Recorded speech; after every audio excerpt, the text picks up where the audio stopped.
여러분, 안녕하세요. 지혜의 숲을 거니는 시간입니다. 우리의 바쁜 일상 속에서 혹시 이런 생각해 보신 적 있으신가요? 왜 어떤 사람의 삶은 늘 기회로 가득 차고 어떤 사람의 삶은 끝없는 어려움의 연속처럼 보일까? 그 차이는 과연 어디에서 오는 걸까요? 오늘 우리는 그 해답의 가장 깊은 곳으로 여행을 떠나보려 합니다. 바로 우리 각자의 내면, 당신이 당신 자신을 바라보는 방식에 그 비밀이 숨어 있습니다. 이 깊은 성찰의 여정을 시작하기에 앞서 만약 오늘 우리의 이야기가 여러분의 마음에 작은 울림을 준다면 좋아요와 구독으로 그 마음을 표현해주세요. 여러분의 따뜻한 관심은 저희가 더 좋은 이야기를 만드는데 큰 힘이 됩니다. 또한 이 긍정의 에너지를 소중한 사람들과 함께 나눈다면 그 나눔 자체가 누군가에게는 큰 선물이 될 것입니다. 여러분의 삶에 늘 하나님의 축복이 함께하기를 기원합니다. 우리가 스스로를 어떻게 인식하는가? 이 단순한 질문이 우리 삶의 모든 선택과 행동, 그리고 우리가 마주하는 현실 전체를 결정짓는다는 사실을 알고 계셨나요? 이것은 단순히 긍정적으로 생각하자는 막연한 구호가 아닙니다. 이것은 우리 뇌의 신경회로를 재설계하고 생각의 패턴을 바꾸며 우리 내면의 가장 깊은 프로그램을 근본적으로 변화시키는 과학적인 과정입니다. 인식이 현실을 만든다. 이 짧지만 심오한 문장 속에 우리가 세상을 경험하고 상호작용하는 모든 방식의 열쇠가 담겨 있습니다. 당신이 처한 상황과 당신 자신을 바라보는 관점은 당신이 인생이라는 항해를 어떻게 헤쳐나갈지, 어떤 기회를 붙잡고 어떤 길을 선택할지를 직접적으로 좌우합니다. 여기서 가장 중요한 점은 우리의 인식이 객관적인 진실이 아니라는 것입니다. 그것은 우리의 생각, 감정, 과거의 경험, 그리고 신념에 의해 끊임없이 채색되는 지극히 주관적인 경험입니다. 그리고 놀라운 소식은 우리에게는 그 인식을 스스로 바꾸고 변화시킬 힘이 있다는 사실입니다. 잠시 생각해 보세요. 똑같은 사건을 두고도 우리의 마음가짐에 따라 얼마나 다르게 해석되는지요. 두 사람이 같은 풍경을 보고도 전혀 다른 것을 볼 수 있습니다. 한 사람은 그 속에서 새로운 기회를 발견하지만 다른 한 사람은 위협을 느낍니다. 한 명은 희망과 영감에 부풀어 오르는 반면 다른 한 명은 좌절감과 패배감에 휩싸입니다. 차이는 사건 그 자체에 있는 것이 아닙니다. 각자가 그것을 어떻게 인식하느냐에 달려 있습니다. 그리고 이 인식의 차이가 상황에 대한 반응과 결과의 차이를 만들어냅니다.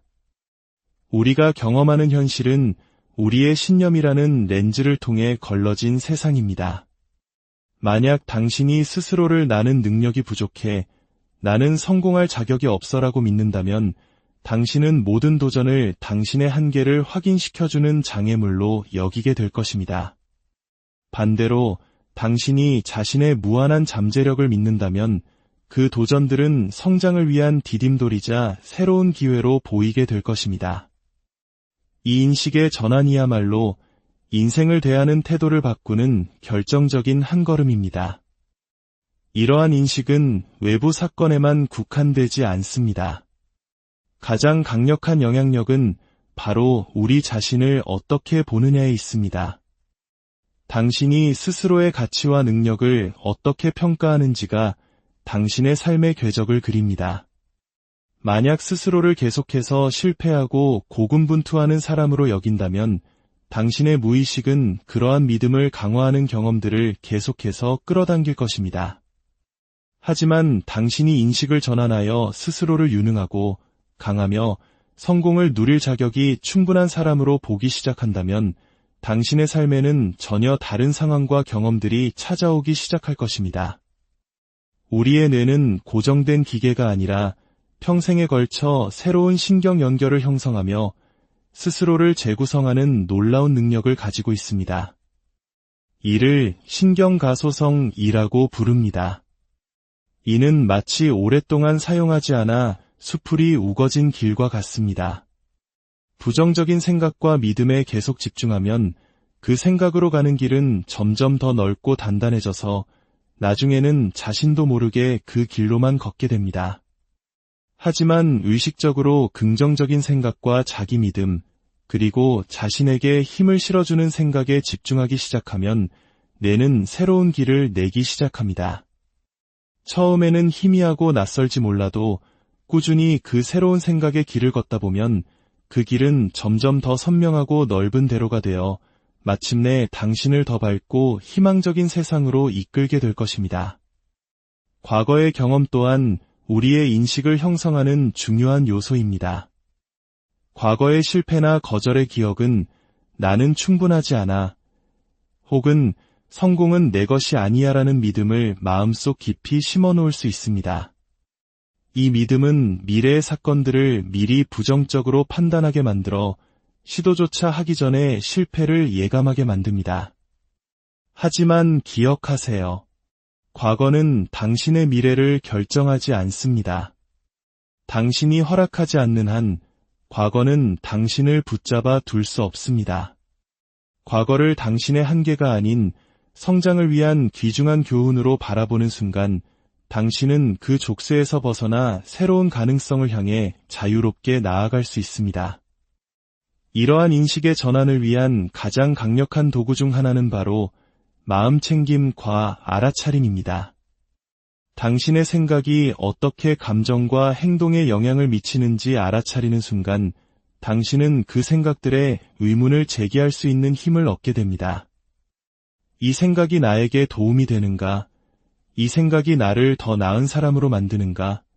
만약 그렇지 않다면 그 생각들을 흘려보내고 당신이 되고자 하는 모습과 일치하는 새로운 생각들을 선택할 수 있습니다. 또 다른 강력한 도구는 시각화입니다. 당신이 목표를 달성하고 성공하는 모습을 마음속으로 생생하게 그리는 것은 당신의 뇌를 성공한 사람의 뇌로 훈련시키는 것과 같습니다. 성공의 그림이 선명해질수록 뇌는 그것이 실제로 가능하다고 믿기 시작하며 당신이 무엇을 할 수 있는지에 대한 인식이 확장됩니다. 시각화는 자기의심을 극복하고 제한적인 믿음을 강력한 믿음으로 대체하는 놀라운 힘을 가지고 있습니다. 결국 모든 변화는 당신의 마음에 달려 있습니다. 마음먹기에 달렸다는 우리 선조들의 지혜처럼 당신은 당신의 세상을 어떻게 볼 것인지 선택할 수 있습니다. 당신의 삶이 지금 어디에 있든 당신은 다르게 보기를 선택할 수 있습니다. 도전을 성장의 기회로, 좌절을 배움의 과정으로, 그리고 당신 자신을 위대함을 성취할 수 있는 존재로 바라보기를 선택할 수 있습니다. 이러한 인식의 전환을 꾸준히 연습할수록 세상은 당신의 새로운 믿음에 맞춰 재편되기 시작할 것입니다. 당신의 현실이 변화하고 당신은 새롭고 강력한 렌즈를 통해 삶을 경험하게 될 것입니다. 변화는 바로 당신의 마음을 재프로그래밍하는 것에서부터 시작됩니다. 우리의 뇌는 고정되어 있지 않습니다. 역동적이고 적응하며 끊임없이 진화합니다. 즉, 우리의 생각, 신념, 행동은 돌에 새겨진 글씨가 아니라 언제든 다시 쓸 수 있는 원고와 같습니다. 신경과학은 뇌가 경험과 생각에 따라 스스로를 재구성하고 새로운 신경 연결을 형성하며 적응할 수 있다는 것을 증명했습니다. 우리는 과거의 조건하에 갇힌 죄수도 현재의 정신 상태에 의해 제한된 존재도 아닙니다. 오히려 우리에게는 뇌를 재설계하여 우리에게 힘을 실어주는 새로운 신념과 행동을 창조할 힘이 있습니다. 우리 대부분은 자동 조종 모드로 살아갑니다. 과거의 경험과 뿌리 깊은 신념에 따라 상황에 반응하며 종종 그것을 인지조차 못합니다.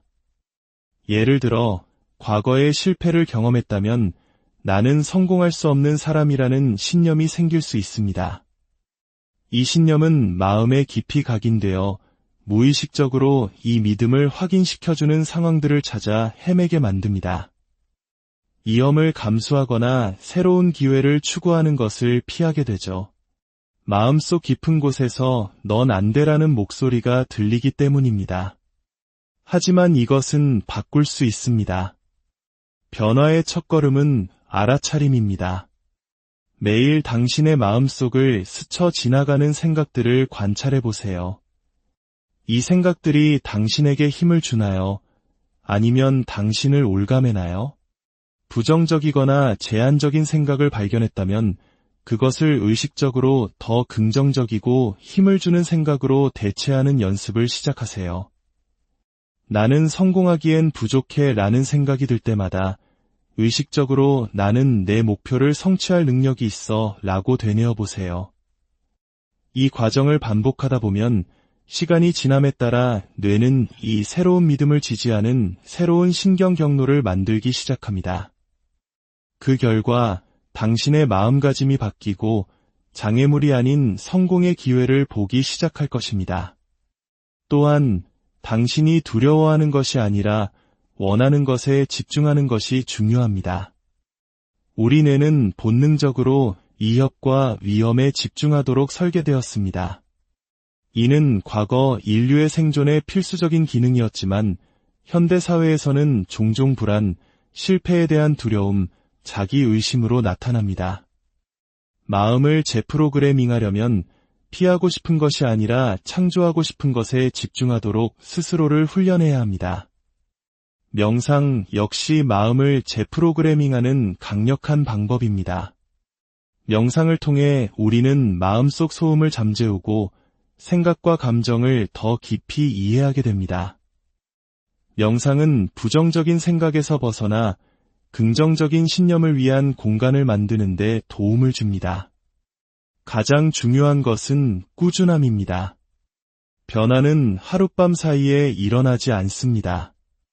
부정적인 믿음이 형성되는 데 시간이 걸렸듯이 새로운 믿음을 만드는 데도 시간이 필요합니다. 마치 운동을 통해 근육을 키우듯 긍정적인 생각의 습관도 꾸준한 반복을 통해 강화됩니다. 우리 모두의 내면에는 자신의 잠재력을 열어줄 열쇠, 바로 자아 정체성이 있습니다. 당신이 스스로를 누구라고 생각하는지에 대한 감각은 당신의 삶 모든 측면에 깊은 영향을 미칩니다. 이 정체성은 당신의 믿음, 경험, 그리고 살아오면서 받은 메시지들을 바탕으로 만들어집니다. 어린 시절, 우리는 가족, 사회, 환경과 같은 외부 요인에 의해 나라는 그림을 그리기 시작합니다. 만약 당신이 너는 부족해 또는 성공은 특별한 사람들의 목이야 라는 말을 들으며 자랐다면 그 믿음을 내면화했을 가능성이 큽니다. 좋은 소식은 자아 정체성은 고정불변이 아니라는 것입니다. 당신은 과거의 실패나 다른 사람이 붙인 부정적인 꼬리표로 정의되지 않습니다. 당신에게는 당신이 되고자 하는 사람을 기반으로 새로운 자아 정체성을 창조할 힘이 있습니다. 학원은 자아 정체성을 변화시키는 가장 강력한 도구 중 하나입니다. 학원은 새로운 믿음을 강화하기 위해 스스로에게 반복하는 긍정적인 문장입니다. 나는 부족해 라고 말하는 대신 나는 내 목표를 성취하고 내가 원하는 삶을 창조할 능력이 있어 라고 꾸준히 말해보세요. 시간이 지나면 이 긍정적인 학원들은 당신의 잠재의식에 뿌리내려 당신의 새로운 정체성의 일부가 될 것입니다. 새로운 믿음에 맞춰 당신의 행동을 일치시키는 것도 중요합니다. 행동은 당신이 자신을 어떻게 보는지를 반영하는 거울입니다. 성공한 사람처럼 보이고 싶다면 성공한 사람처럼 행동하기 시작해야 합니다. 불확실하거나 두려울 때에도 목표를 향해 적극적인 조치를 취해야 합니다. 당신이 내딛는 모든 발걸음은 당신의 새로운 자아 정체성을 강화할 것입니다. 감정의 힘은 우리가 세상을 보는 방식과 삶의 도전에 대응하는 방식을 결정합니다. 두려움, 불안, 분노, 슬픔과 같은 감정은 종종 부정적인 생각이나 과거의 트라우마에 마음이 집중되어 있을 때 나타납니다. 이러한 감정들은 우리가 목표를 달성하고 건강한 관계를 맺으며 만족스러운 삶을 사는 것을 방해할 수 있습니다. 감정 조절은 감정을 억누르거나 무시하는 것이 아닙니다. 오히려 감정을 인정하고 이해하면서도 그것에 어떻게 반응할지 선택하는 것입니다. 기억하세요. 당신은 당신의 감정이 아닙니다. 감정은 일시적이며 당신을 정의하지 않습니다.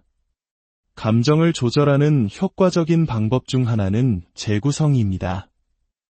이는 상황을 해석하는 방식을 바꾸어 감정적 반응을 변화시키는 것입니다. 예를 들어 직장에서 좌절을 겪었을 때 그것을 실패로 보는 대신 성장과 배움의 기회로 재구성할 수 있습니다.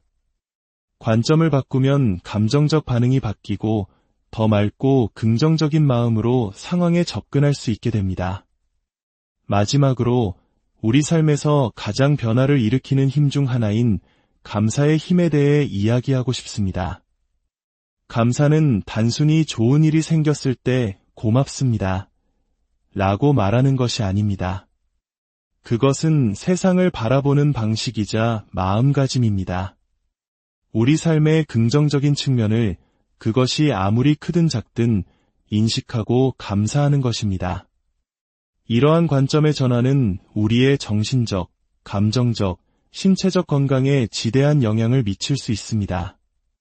신경과학에 따르면 우리가 감사를 느낄 때 뇌의 보상센터가 활성화되어 행복감과 관련된 도파민과 세로토닌이 분비된다고 합니다. 감사를 일상적인 습관으로 만들면 우리는 뇌가 부정적인 사고 패턴에 갇히는 대신 좋은 것에 집중하도록 훈련시키는 것입니다. 감사하는 마음을 키우는 가장 효과적인 방법 중 하나는 감사일기를 쓰는 것입니다.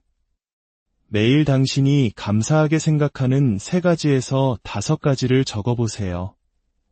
거창한 성취일 수도 있고 따뜻한 커피 한 잔이나 사랑하는 사람과 보낸 시간처럼 소소한 것일 수도 있습니다. 중요한 것은 이것을 매일의 습관으로 만드는 것입니다. 많은 한국인들은 IMF 외환 위기 시절이나 그 이전에 혹독했던 보릿고개를 기억하거나 부모님 세대로부터 들어왔을 것입니다. 그때는 결핍이 마음가짐이 아니라 냉혹한 현실이었습니다. 그렇기에 우리는 어쩌면 무의식적으로 부족하다는 생각, 즉 결핍의 사고방식에 익숙해져 있을지도 모릅니다. 나는 가질 수 없어, 기회는 충분하지 않아라는 생각은 우리를 생존 모드에 머물게 하고 성장이 아닌 생존에만 급급하게 만듭니다. 하지만 이제 우리는 그 결핍의 고리를 끊어낼 때입니다. 풍요는 단지 돈이나 물질적인 것을 많이 갖는 것이 아닙니다. 그것은 우리 내면의 성장, 창의성, 그리고 목적을 위한 무한한 능력이 있음을 깨닫는 것입니다. 감사를 통해 이미 가지고 있는 것들에 집중할 때 우리의 뇌는 결핍에서 풍요로 초점을 옮기기 시작합니다. 당신이 가진 건강, 당신 곁의 사람들, 오늘 하루 무사히 보낼 수 있었다는 사실에 감사해 보세요. 오늘 우리는 당신이 자신을 바라보는 방식이 당신의 삶 전체를 어떻게 바꾸는지에 대해 이야기했습니다. 당신의 인식, 당신의 뇌, 당신의 자아 정체성, 그리고 당신의 습관은 모두 당신의 손에 달려 있습니다. 당신은 당신 이야기의 작가이며 언제든지 그 이야기를 다시 쓸 힘이 있습니다. 스스로를 보는 방식을 바꿈으로써 당신은 진정한 잠재력을 발휘하고 당신이 항상 살았어야 할 삶을 창조할 수 있습니다. 당신 안에 잠자고 있는 거인을 깨우십시오. 여러분의 한 걸음 한 걸음이 풍요와 기쁨, 그리고 무한한 가능성으로 가득하기를 진심으로 바랍니다.